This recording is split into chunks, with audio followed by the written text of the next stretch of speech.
The oncologist ran my blood test twice. I watched her do it.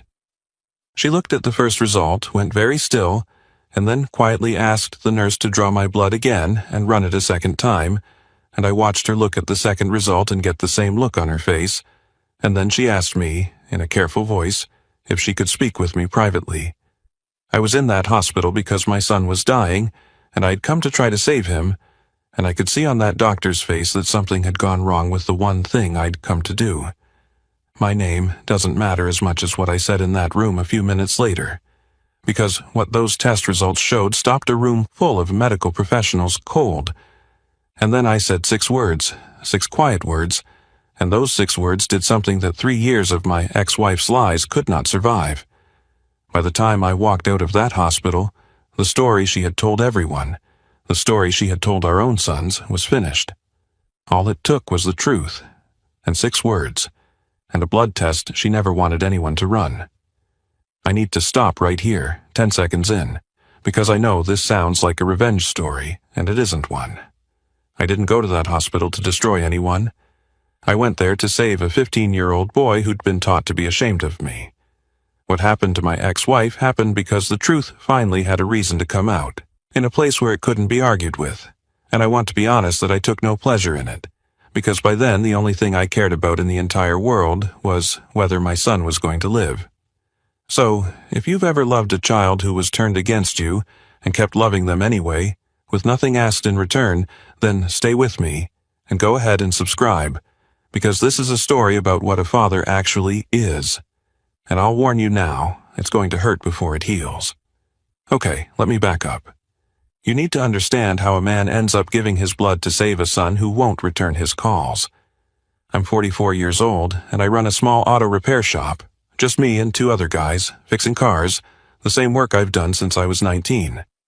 It's honest work, and it doesn't make anyone rich, and I've never wanted anything else, except one thing, which I got, and then lost, and it was never a car or a shop, it was my family. 16 years ago I met a woman named Marissa, and I have to tell you the truth about how we met and what I knew, because everything in this story turns on it, and because for 15 years I never told a single living soul, and I'm only telling you now because it's the whole point. When I met Marissa, she was already pregnant. She was 3 months along, and alone, and terrified, because the man who'd gotten her pregnant had heard the news and vanished, packed up and gone, wanted nothing to do with her or the babies. And it was babies, plural, because she was carrying twins. She was 26 years old, working 2 jobs, pregnant with twins by a man who'd run, and I met her because her car broke down and got towed to my shop, and she started crying in my waiting room. Not about the car, about all of it, the way people sometimes fall apart in front of a stranger when they can't fall apart in front of anyone they know. And here is what I saw, sitting across from her that afternoon. I didn't see a problem. I didn't see another man's mess. I saw a good woman having the worst year of her life, carrying 2 babies who hadn't asked for any of this, and who, through no fault of their own, were about to come into the world with no father. And something in me, right there in that waiting room, just decided. I can't explain it better than that. I decided those babies were going to have somebody. I have to be honest about what I knew, because it matters more than anything else in this story. I knew from that very first afternoon that those twins were not mine. Not biologically. There was never a moment of confusion about it, never a question, never a doubt I was pushing down. I knew exactly whose children they were not. And I married Marissa anyway, 5 months later, when she was 8 months pregnant and could barely walk, and I stood in a courthouse with my hand on her enormous belly, and I promised to be those babies' father, and I meant it with everything I had. And when they were born, 2 boys, Caleb and Jonah, 6 minutes apart, the 2 most beautiful things I had ever seen, I was the first person to hold each of them. Mine or not mine, I was the first face they ever saw. I cut the cords. I was there. And here's the thing I need you to understand, because it's the thing my ex-wife spent 3 years trying to erase. From the second I held those boys, there was no not mine in me anymore. Biology is a fact. Fatherhood is a decision, and I made it every single day for 15 years, and I never once regretted it or looked back or thought of those boys as anything other than my sons. Because they are. A father is the man who shows up, and I showed up for everything. I raised those boys. I want you to see it, because it's what she took. I taught Caleb to ride a bike in the parking lot of my shop, running behind him holding the seat, letting go when he wasn't looking. I taught Jonah to throw a ball. He was left-handed, and I had to learn it backwards to show him. I was at every parent-teacher conference, every terrible school play, every game where neither of them got off the bench. I coached their Little League team for 4 years. I was the one who got up at 2 in the morning when they had fevers, who checked the closet for monsters, who sat in emergency rooms holding a small hand while they stitched up a chin. Caleb broke his arm when he was 9, falling out of a tree I'd told him not to climb, and I held him the whole drive to the hospital, telling him he was brave. Jonah got picked on in middle school, and I taught him, the way my own father taught me, how to stand up straight and look a bully in the eye. I did all of it. 15 years of all of it. Not because I had to, because I wanted to, and because they were mine. There's a night I think about more than any other. The twins were maybe 2 weeks old, and they had colic, both of them, at the same time, the way twins do everything at the same time, and Marissa was so exhausted she was crying, and I told her to go sleep. I had it. And I walked those 2 screaming babies around our little living room for 4 hours in the middle of the night, one on each arm, doing laps, singing every song I knew and then songs I made up when I ran out. And somewhere around 4 in the morning they finally went quiet, both of them, asleep on my chest, and I stood in the dark in the middle of my living room afraid to move and wake them, and I looked down at these 2 tiny faces that the whole world would tell you weren't mine, and I felt a love so total it scared me. That was the night I stopped thinking of it as a thing I'd decided to do and started knowing it as a thing that simply was. They were mine. Not legally, not biologically, those are just words. In the only way that counts, standing in that dark room at 4 in the morning, they were mine, and I was theirs, and that was the end of it. And Marissa and I were happy for a long time. We were. We had a small, good life, the shop, the boys, a little house, nothing fancy. I thought we'd grow old in it. I thought I'd walk those boys' brides down aisles someday, or stand up at their weddings or hold their kids. I thought I had a whole future, and it was the only future I'd ever wanted. But somewhere in the last few years of it, Marissa changed. I've thought about why for a long time, and I've stopped trying to fully understand it, because I don't think there's a clean answer. She got restless. She started to want a different, bigger life than a mechanic could give her. She met people through a new job, a different kind of people, and she started to look at our small, good life as if it were a small, poor life, and I could feel her pulling away from me a piece at a time, and I didn't know how to stop it, and I'm not sure I could have. And then she asked for a divorce. And I was heartbroken, but I understood, and I would have done it the way decent people do it, split things fairly, shared the boys, stayed a family in the ways that mattered even if the marriage was over. That is not what happened. Because Marissa didn't just want a divorce. She wanted a clean break, a fresh start, a whole new life. And in the life she was building, there wasn't room for a mechanic ex-husband hanging around. And she knew something about me that she decided to use. She knew that I would never, ever tell the boys the truth about where they came from. She knew I would rather die than have Caleb and Jonah find out in some ugly custody fight that the man who'd raised them wasn't their biological father, because I knew what that knowledge could do to a kid, how it could make a 14-year-old feel like the ground under his whole life had turned to sand. I had spent 15 years making sure those boys never felt like anything other than wanted. I was not going to let a courtroom undo that. And Marissa understood that about me, and she used it like a lever. She got a lawyer, and she went for full custody, and when I hesitated, not because I didn't want my boys, but because I was terrified of what a fight might expose, she made it clear, in the quiet way people make these things clear, that if I fought her, things would come out. That she'd make sure the boys knew everything.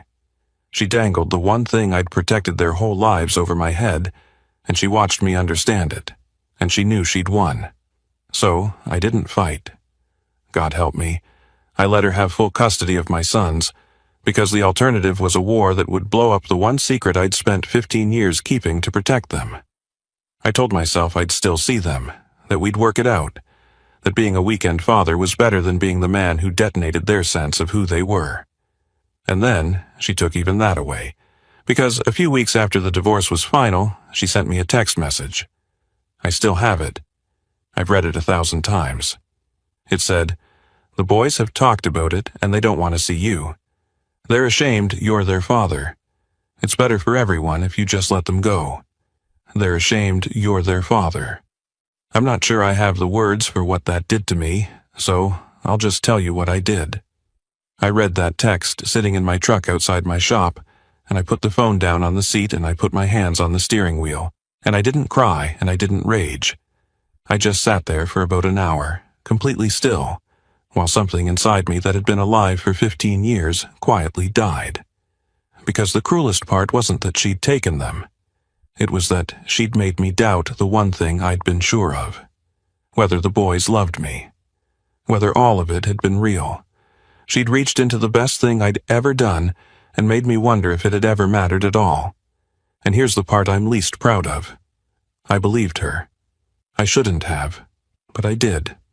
I believed that my boys were ashamed of me, that they'd talked about it, that they wanted me gone. Because I was already broken, and a broken man believes the worst, and because it fit the ugly logic of the moment. So I did the thing she asked. I let them go. I stopped calling, after the calls went unanswered enough times. I stopped showing up, after the door didn't open enough times. I told myself I was respecting their wishes, when the truth is, I was a defeated man doing what defeated men do, which is disappear. For 3 years, I didn't see my sons. 3 years. I drove past their school sometimes. I knew when their birthday was, obviously, and every year on that day, I'd sit in my shop and think about the 2 babies I was the first to hold, now 14, now 15, growing up a few miles away believing their father was a man to be ashamed of. There was one day, about a year into the silence, when I saw Jonah. I was leaving the hardware store and he was across the parking lot with a group of kids and he'd gotten so tall, and for a second our eyes met across all that distance. And I froze, and I lifted my hand, just barely, just started to raise it in a wave, and he looked away, turned back to his friends like he hadn't seen me. And I got in my truck and I told myself that was my answer, that was proof, they really don't want me. I know now what was actually going on in that boy's head, that he'd been told I abandoned him, that he was probably as frozen and hurt and confused in that parking lot as I was, that his looking away wasn't rejection. It was a kid who didn't know what to do with the sight of the father he'd been told didn't love him. But I didn't know that then.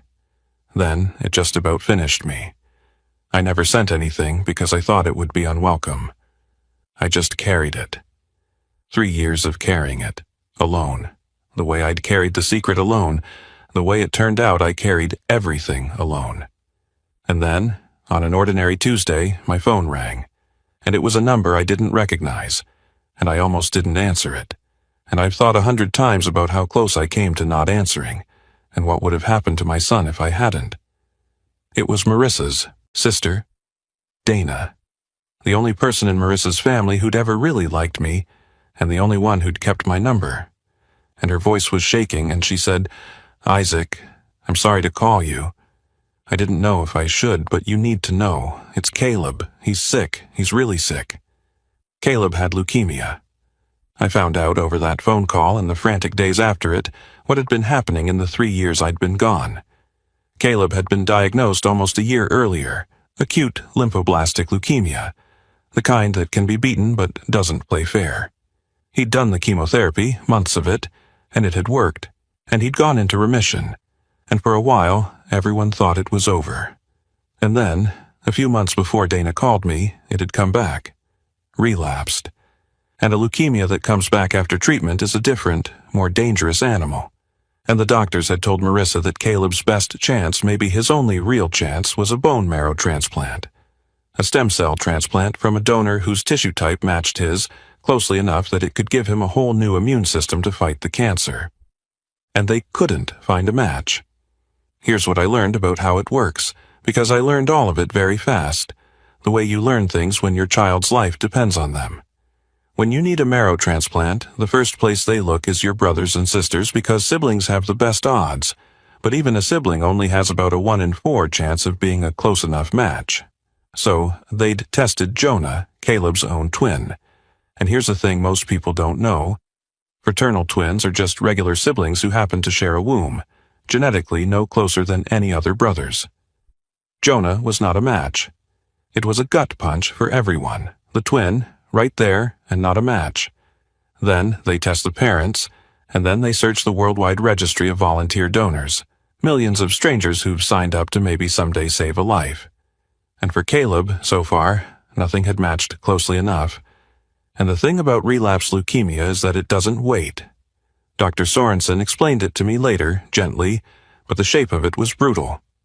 To do a transplant, they first have to knock the leukemia back down into remission with more chemo, and then they have a window where the disease is quiet enough to transplant but before it comes roaring back, and if you don't have a donor ready when that window opens, the window closes, and it may not open again. Caleb was in that window. They had gotten him back into remission, and the clock was running on how long it would hold, and they had no donor. Jonah wasn't a match. The registry, so far, had nothing close enough. Time was the enemy now, as much as the cancer. That's when Dana, against her sister's wishes, picked up the phone and called the one person nobody had thought to test. Me. I didn't hesitate. Not for a second, and that matters, because of everything that came after. The second Dana said the words, "They need donors," I was already grabbing my keys. It did not cross my mind for even one instant that these weren't my sons, that I had no biological connection, that I was statistically almost certainly a waste of a test tube. My son needed marrow. I had marrow. That was the entire equation as far as I was concerned. I would have opened a vein in the parking lot. But I want to be honest about the other thing I knew, driving to that hospital, because it's the part that makes what I did mean something. I knew I wasn't a biological match. I knew it better than anyone alive. I knew that when they typed my blood, it wasn't just going to come back not a match. It was going to come back in a way that revealed, to trained medical eyes, that I could not possibly be Caleb's biological father. I knew that by walking into that hospital and rolling up my sleeve, I was risking the one secret I had spent 15 years and my entire family protecting. The truth I'd let Marissa take my sons rather than expose. I was about to hand it to a room full of doctors, because there was a chance, however small, that my body could save my son's life. And I did it without slowing down. Because here's what 15 years of being those boys' father had taught me. There is no secret, no pride, no self, that a real father won't set on fire to save his child. The secret didn't matter anymore. Nothing mattered except Caleb. When I got to the hospital, Marissa was in the hallway, and I will never forget her face when she saw me walk in, because she knew instantly what my being there meant. She knew I wasn't a match, and she knew that if they tested me, the truth would come out. And I watched her go pale, and she came at me fast and quiet and said, "What are you doing here? You can't be here. You can't do this." And she couldn't even finish the sentence because the end of the sentence was the secret, and we were standing in a public hallway. And I looked at the woman who had taken my sons and told them to be ashamed of me, and I felt no anger at all, which surprised me. I just felt tired and clear. And I said, "Our son needs a donor, Marissa. I'm going to get tested. I don't care what it shows. I'd think you wouldn't either if it might save him." And something moved across her face then. Shame, maybe. Real shame. The first I'd ever seen from her. Because I think in that moment she understood the difference between us with total clarity. She had spent 3 years protecting a lie to keep her comfortable life. I was about to blow up that same lie, gladly, on the small chance it might save the boy we both loved. One of us was willing to burn everything for Caleb. It wasn't her. She didn't stop me. I don't think she could have. I went to the desk, and I said I was there to be tested as a possible donor for Caleb Keller, that I was his father, and they brought me back, and they drew my blood. And that's where this story started, in that room, with the oncologist running my test twice. The oncologist's name was Dr. Sorensen, and she was kind and she was careful, and I understood later exactly why she'd run my blood twice and asked to speak with me alone. Because what my tissue typing showed wasn't just that I wasn't a close enough match to donate, it's that I didn't share with Caleb the genetic markers that a biological father always shares with his child. A parent and child always have a specific relationship in their tissue type. A child inherits half of these markers from each biological parent, so a father is always at least a half match to his own child, always. It's not something that varies. And I wasn't. I shared none of it. To a doctor who knew how to read it, my blood said one thing, plainly and unarguably: this man is not this boy's biological father. That's what stopped her. Not a miracle, not something medically impossible, the opposite. Something medically certain that contradicted everything on the paperwork, which listed me as Caleb's father. She'd run it twice because a result like that you make very sure of before you ever say a word, because of what it can do to a family. And then she sat me down in a small private room, gently, the way you'd approach someone you were about to devastate, and she folded her hands and she said, "Mr. Keller, I need to tell you something about the test, and I need you to prepare yourself, because it's going to be difficult to hear." And I already knew what she was going to say, so I saved her from having to say it. I said, "I'm not his biological father. That's what the test shows, isn't it?" And she blinked, because that is not the reaction that sentence usually gets, and she said carefully, "Yes, that's what it shows. I'm so sorry. I know this is..." And this is the moment.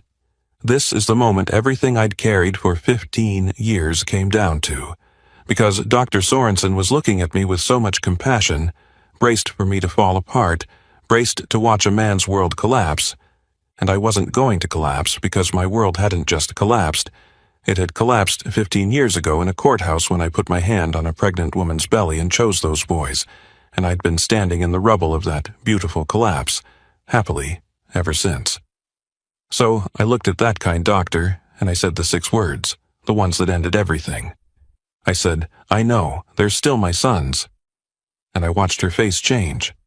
I watched the compassion turn into something else, something I can only call awe, as she understood what she was actually looking at. Not a man who'd just discovered a betrayal, but a man who'd known all along, who'd known before the babies were even born, and had chosen to be their father anyway for 15 years, and had just walked into her hospital and offered to burn a 15-year secret to the ground for the faint chance it might save one of them. She sat back, in her chair, and she was quiet for a moment. And then she said, very softly, "They're very lucky to have you." And I had to look away, because in 3 years, that was the first time anyone had said anything like that to me. Now I have to tell you how those 6 words destroyed my ex-wife, because it did not happen the way you might think, with some dramatic public scene. It happened quietly, and it happened because the truth, once it's out of the box, doesn't go back in. Marissa had been in the building, and when I came out of that private room, she was waiting, terrified, and she could see on my face that it was out, that the doctors knew, and she thought I could see her thinking it, that this was the disaster she'd spent 3 years preventing, that now it would all come apart. And what she didn't understand yet, what it would take her a while to understand, was that the thing coming apart wasn't my life. It was her story. Because here's what happened next. The medical team needed to understand the family, for the donor search, non-paternity matters when you're hunting for a biological match, because it means the search has to go in different directions. So there were conversations, careful, private, medical conversations with both of us, about Caleb's biological father, who he was, whether he could be found and tested. And in those conversations in front of the medical team, the actual facts of our family finally got said out loud, plainly, by people whose only interest was saving a child. That Caleb and Jonah's biological father was a man who'd run before they were born and never been heard from since. That I was the man who'd married their pregnant mother, knowing they weren't mine, and raised them as my own for 15 years. That I was the one who'd shown up now to try to save them. And Marissa had to sit in those rooms while the truth she'd weaponized got laid out by strangers, in its true shape, and she couldn't spin it, because you can't spin a doctor who's just trying to find a donor. The facts were the facts. and the facts told a story that was the exact opposite of the one she'd been telling for 3 years. Her story was that I was someone to be ashamed of. The facts were that I was a man who'd chosen 2 babies that weren't his and loved them for 15 years, and come running the moment one of them needed saving, risking everything, asking for nothing. There is no version of that story where I'm the one to be ashamed of. And everyone in those rooms knew it, and Marissa knew that they knew it.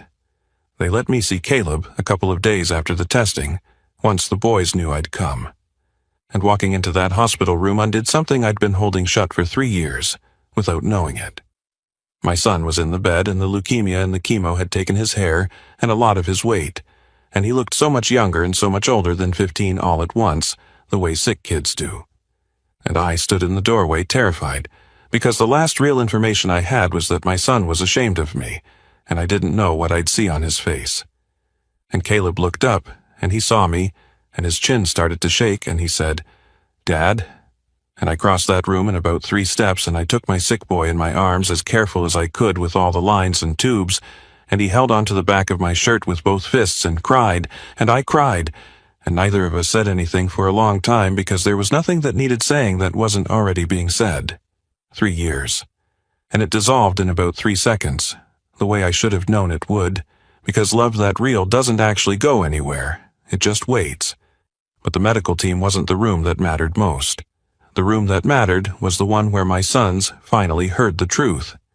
Because Caleb and Jonah were 15, not 5, and they were not stupid, and they knew their father, the man they'd been told to be ashamed of, had shown up at the hospital and tried to donate marrow to save Caleb's life. Dana told them. She decided they had a right to know that I'd come, that I'd tried, and she told them. And she told them everything else too. All of it. The parts their mother had spent 3 years hiding. That I'd married their mom when she was pregnant with them by another man. That I'd known they weren't biologically mine from the very first day. That I'd chosen to be their dad anyway, and been their dad for 15 years, and been pushed out with a lie, and had still come running the second Caleb got sick, and had still tried to give my own marrow, knowing it couldn't work, knowing it would expose a secret I'd protected their whole lives, because a chance to save Caleb was worth more to me than anything I had. And I need you to understand what that information did to 2 15-year-old boys who had spent 3 years believing their father had abandoned them because he didn't care. It broke the lie in half. Because their mother had told them I'd left because I was ashamed, because I didn't want them, because I was a lesser man who'd walked away. And now they were being handed a completely different truth, one that actually fit the evidence in front of their own eyes, because the man in that story, the man who'd known they weren't his and chose them anyway and came running to save them, was not a man who abandons his kids. Kids can feel when a story doesn't add up, even when they can't say why. For 3 years, some part of Caleb and Jonah had probably wondered how the dad they remembered, the one who taught them to ride bikes and sat in emergency rooms and never missed a game, could have just stopped loving them overnight. It never fit. And now, finally, they understood why it never fit. Because it wasn't true. He hadn't stopped. He'd been pushed out and had gone quietly to protect them and had never stopped for one single day. Jonah came to see me first.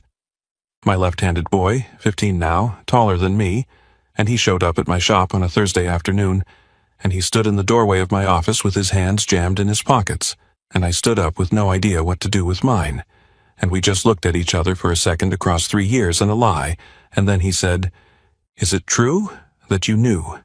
That you always knew, and you—" and he couldn't finish it, and I said, "Yeah, buddy, I knew."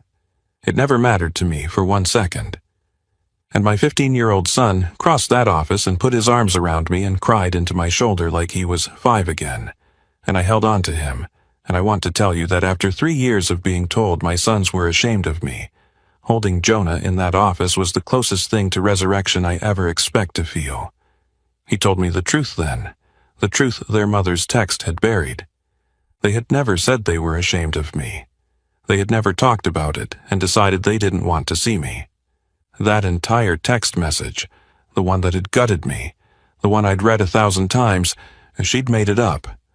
The boys had been told that I left them, that I didn't call because I didn't want to, that I'd chosen my own life over them. The same lie, aimed in both directions. She told me they didn't want me, and told them I didn't want them, and then sat in the middle of the silence she'd manufactured and let it calcify for 3 years. Neither of us had ever stopped wanting the other. She'd just made sure we each thought the other one had. I don't have the words for what it is to find out that the 3 worst years of your life were built on a lie, that your children never stopped loving you, that all that grief was engineered. I felt joy and rage in the exact same breath, and I've had to make my peace with both. Now, let me tell you the thing you actually care about, which is Caleb, because a father's story means nothing next to whether his son lived. He lived. Not because of me. I want to be clear and truthful about that because I promised you the real version and I won't dress it up. I couldn't save him. My marrow was never going to work, and it didn't. What saved Caleb was a stranger. The worldwide donor registry. Those millions of people who swab their cheeks and sign up to maybe someday help someone they'll never meet. The search finally found a man, a match, someone on the other side of the country who had signed up years ago and forgotten he'd done it, and who said yes without hesitation when they called him. A stranger's marrow. A total stranger, who owed Caleb nothing, who gave a piece of himself to save the life of a boy he'll never meet. And I have thought about that a great deal, because there's something in it that's the whole meaning of my life. My son was saved by a stranger's gift, and raised by a man he wasn't related to. Twice over, the thing that saved Caleb's life was love that had nothing to do with blood. A stranger who chose to help. A father who chose to stay. Blood didn't save my son. Choice did, twice. If you take one thing from everything I've told you, take that. The bonds that actually hold us up in this life, the ones that save us, are almost never about biology. They're about who decides to show up. I was there for the transplant. Both boys wanted me there, and their mother, and I'll come back to their mother, didn't fight it, because by then there was nothing left to fight with. I sat in that hospital through the transplant and the long, frightening weeks after it, when a transplant patient has no immune system at all and every germ is a threat, and you live and die by blood counts on a screen. I sat with Caleb on the good days and the terrible days. We had 15 years to catch up on, and it turned out we didn't need words for most of it. He was my son. He'd always been my son. 3 years of a lie didn't change what 15 years had built. It had just hidden it for a while, and now the hiding was over. There was a night, deep in the worst of it, when Caleb was very sick from the transplant and scared, and it was 2 a.m, and I was in the chair by his bed the way I'd been in chairs by his bed his whole childhood, and he was half asleep and hurting. And he said, without opening his eyes, "Dad." Just that. Dad. Not a question, not the start of a sentence. He just said it, the way you say a word to make sure the thing it means is still in the room. And I said, "I'm here, bud, I'm not going anywhere." And he went back to sleep. And I sat there in the dark, and I thought about the fact that this boy, this 15-year-old fighting for his life, had said "Dad" and meant me, after everything. And I understood that I'd gotten back the only thing I'd ever actually wanted, and that I would sit in that chair every night for the rest of my life if he needed me to. Caleb recovered. It was slow, and it was hard, and it took the better part of a year, but the transplant worked. The stranger's marrow took hold, and grew into a whole new immune system that has, so far, kept the leukemia gone. My son is 16 now, and he's alive, and he's back at school, and last month he asked me to teach him to drive, and I took him to the empty parking lot of my shop, the same lot where I taught him to ride a bike, and I sat in the passenger seat while my son drove in careful circles, and I don't think I've ever been happier in my life. Now, Marissa. Because you've been waiting to hear what happened to her, and I've been honest with you the whole way, so I'll be honest about this too. Marissa did come to me once, near the end of Caleb's recovery.